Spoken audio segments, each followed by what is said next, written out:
Buenas noches tengan todos ustedes. En este momento vamos a explicar las partes que vamos a llevar en este proceso penal y vamos a empezar con este caso tan interesante que vamos a narrar a continuación para entrar un poquito más en este contexto. Resulta que la familia de apellido Jiménez González siempre ha tenido rencillas con la familia Cázares López, por lo que Andrés Jiménez González, en fecha del 10 de octubre de 2020, salió de su casa a comprar la tienda. De camino se encontró a los hermanos José y Pedro, ambos de apellidos Cázares López, quienes al verlo lo amenazaron y lo insultaron.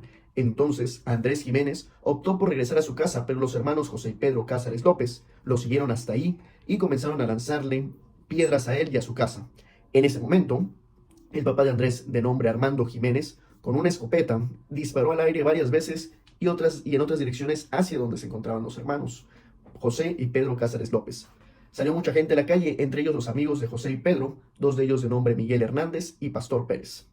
Junto con José y Pedro se acercaron hacia donde estaba el señor Armando Jiménez para quitarle la escopeta, y fue Miguel quien lo desarmó y lo golpeó con la cacha de la escopeta, mientras que José, Pedro y Pastor lo estuvieron pateando fuertemente. Andrés Jiménez González, junto con dos amigos que llegaron en ese momento de nombres Pablo Velázquez y René Molina, se acercaron hasta donde estaba Pedro Cáceres López y comenzaron a golpearlo. Lo tiraron al suelo y en ese momento René sacó una navaja y lo apuñaló varias veces.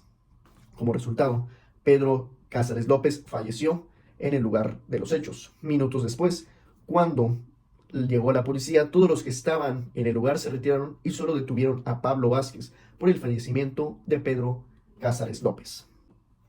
Empezamos ahora con el papel que le toca al representante del Ministerio Público de la sociedad, que en este caso es el fiscal, con la exposición de la acusación. Es una fase dentro del proceso penal en muchos sistemas legales donde este representante del Ministerio Público presenta formar la acusación contra el acusado ante el tribunal. Esta exposición incluye la narración detallada de los hechos imputados, la clasificación jurídica de los mismos, es decir, los delitos concretos que se alega que el acusado ha cometido, y la enumeración de las pruebas que el fiscal pretende usar para sostener su caso. Ese momento procesal pues es crucial, pues es el inicio en el que se empieza el juicio contra el acusado, estableciendo el marco dentro del cual se desarrollará el debate probatorio. La exposición de la acusación debe ser clara, para empezar debe ser clara, precisa y detallada, y que de ella depende en gran medida que el tribunal admita a trámite procesal penal y se proceda al juicio oral. Por eso tiene que tener estas características.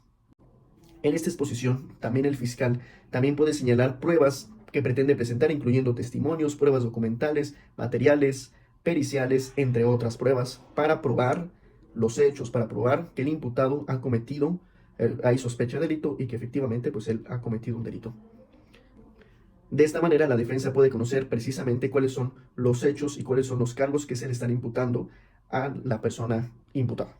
Y de esta manera se puede saber con exactitud cuáles son los hechos y cuáles son los cargos que se le imputan al culpado. Es un elemento fundamental para la defensa. De esta manera se puede saber con exactitud cuáles son los hechos y cuáles son los cargos que se le imputan al culpado. Es un elemento fundamental para la defensa. El planteamiento de excepciones en materia penal es una fase dentro del procedimiento penal en el cual el acusado o su defensa puede argumentar ante el tribunal la existencia de motivos o circunstancias específicas que impiden que el proceso continúe en su curso normal hacia el juicio. Estas excepciones buscan cuestionar la viabilidad del juicio por razones que no están directamente relacionadas con el fondo del asunto, sino con aspectos procedimentales, formales o de derecho sustantivo que pueden afectar pues, la legitimidad o la legalidad de este proceso. De eso es lo que vamos. Las excepciones en este ámbito penal pues, se pueden clasificar de diversas categorías y ya dependiendo pues, cada legislación y en el Estado. Para empezar, hay excepciones de previo y especial pronunciamiento. ¿Qué significa eso? Pues son aquellas que deben resolverse antes de entrar en el debate probatorio y es en el que se ve el asunto de fondo, cuestiones como de incompetencia del tribunal, la incompetencia que puede tener para escuchar el asunto el juez, la existencia de un procedimiento anterior por los mismos hechos, lo que sería pues, una cosa juzgada, o la amnistía, que es otro caso que también puede darse. La segunda categoría son excepciones procesales. Se refiere a diversos vicios que puede tener el procedimiento que afectan directamente la viabilidad o continuación del proceso. Y esto puede ser, por ejemplo, la falta de una acusación formal, o sea, que no se está dando la acusación formal, errores en la notificación, que es de lo más común y por lo que se han pedido muchos juicios, en el que no se notificó correctamente las partes, o el incumplimiento de plazos esenciales, que están estipulados en la ley, claramente. Y la tercera categoría que podemos mencionar es las excepciones sustantivas. Atañen aspectos que afectan directamente la posibilidad de procesar o condenar al acusado bajo las circunstancias presentadas. El ejemplo de esto, pues, son la prescripción del delito. Cuando un delito prescribe, cuando ha transcurrido demasiado tiempo desde su comisión o la existencia de causa justificada o exculpación prevista en la ley, etc. Es importante aclarar que si el tribunal considera que esta excepción es válida y procedente, puede llevarse a la suspensión temporal o incluso la terminación definitiva del procedimiento penal, sin necesidad de entrar en el análisis de los hechos que constituyen el delito. Y tristemente muchos de los culpables pues salen como inocentes o salen libres porque no se llevó bien pues, el procedimiento y terminaron pues absueltos, por decirlo así, ¿no? En el que pues salieron con una excepción. Llegamos ahora a la parte del descubrimiento de medios de prueba. Como dijimos al principio, pues el fiscal expone que tiene pues pruebas que fundamentan pues su acusación al imputado.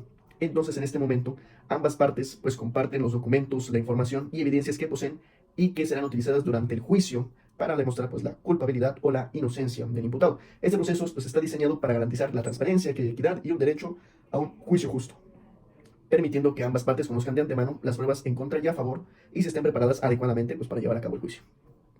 Y tiene pues, objetivos estos medios de prueba, que es promover, por supuesto, que está la transparencia, facilitar la resolución de disputas, garantizar la equidad y pues lo más importante es la preparación de la defensa, porque así pues ellos saben con qué están acusando, qué pruebas hay y cómo se pueden defender. Pasamos ahora a los acuerdos probatorios, que son convenios alcanzados entre las partes en un proceso judicial, que generalmente suele ser entre el culpado, y que en este caso va a estar representado por su defensa y la fiscalía. Se llega a ver una negociación, ¿no? Porque una vez que se sepan pues, cuáles son las pruebas y cuáles son los hechos, puede haber una negociación, con el objeto de simplificar el juicio al acordar de antemano ciertos hechos o la autenticidad de determinados elementos de prueba, como ya lo hemos dicho, eliminando así la necesidad de que sean probados durante el juicio. O sea, si se pueden llegar a, llegan a estar de acuerdo en los hechos para pues ya no estar seguir debatiendo sobre lo mismo. Y la finalidad pues, de estos acuerdos probatorios pues, es sobre todo agilizar el proceso judicial, hay que agilizarse para que no sea largo, tedioso y cansado, reducir los costos, reducir los tiempos, focalizar el debate a lo que realmente es importante. Y pues estos acuerdos tienen pues unas características, principalmente pueden ser voluntarios, debe de haber flexibilidad y pues debe haber todo dentro de un marco legal, de haber legalidad.